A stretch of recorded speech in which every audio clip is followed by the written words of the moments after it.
Sudah 41 tahun. 25 tahun. 42 tahun. 47 tahun lah. Think macam my mom selalu cakap, sabar. Saya orangnya tak suka berpura-pura. Dari awal pun inilah saya. Masa bercinta macam tu, dah kahwin pun macam tu. Jadi kita punya pasangan pun tak terkejut. Di dalam perkahwinan mesti ada selisih faham, tetapi mesti bertolak ansur. Perhubungan suami isteri itu perlu ada komunikasi.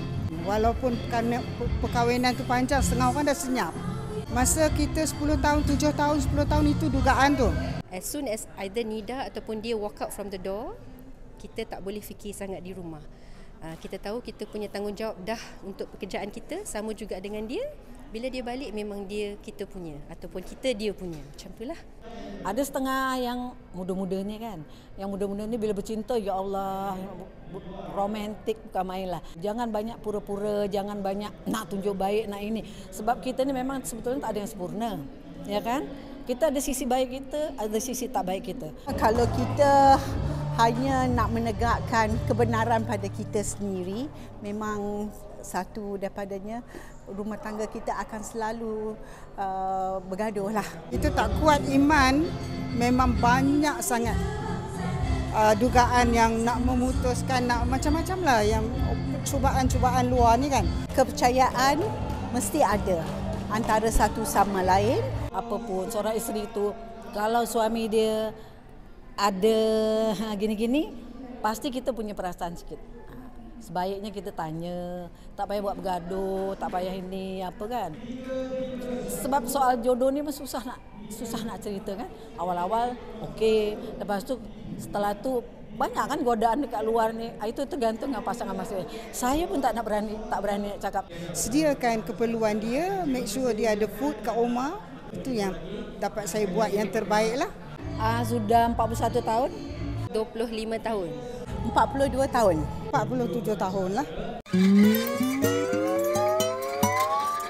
Think macam my mom selalu cakap, sabar. Saya orangnya tak suka berpura-pura.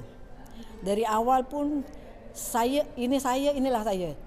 Masa bercinta macam tu, dah kahwin pun macam tu. Jadi kita punya pasangan pun tak terkejut. Di dalam perkahwinan mesti ada selisih faham, tetapi mesti bertolak ansur. Perhubungan suami isteri itu perlu ada komunikasi. Walaupun perkahwinan tu panjang, setengah orang dah senyap. Masa kita 10 tahun, 7 tahun, 10 tahun itu dugaan tu. As soon as either Nida ataupun dia walk out from the door, kita tak boleh fikir sangat di rumah. Kita tahu kita punya tanggungjawab dah untuk pekerjaan kita, sama juga dengan dia. Bila dia balik memang dia kita punya ataupun kita dia punya. Macam itulah. Ada setengah yang muda-muda ni kan. Yang muda-muda ni bila bercinta, ya Allah, romantik bukan main lah. Jangan banyak pura-pura, jangan banyak nak tunjuk baik, nak ini. Sebab kita ni memang sebetulnya tak ada yang sempurna. Ya kan? Kita ada sisi baik kita, ada sisi tak baik kita. Kalau kita hanya nak menegakkan kebenaran pada kita sendiri, memang satu daripadanya rumah tangga kita akan selalu bergaduh lah. Itu tak kuat iman, memang banyak sangat dugaan yang nak memutuskan, nak macam-macam lah yang cubaan-cubaan luar ni kan. Kepercayaan mesti ada antara satu sama lain. Apapun seorang isteri itu, kalau suami dia ada gini-gini, pasti kita punya perasaan sikit. Sebaiknya kita tanya, tak payah buat bergaduh, tak payah ini apa kan.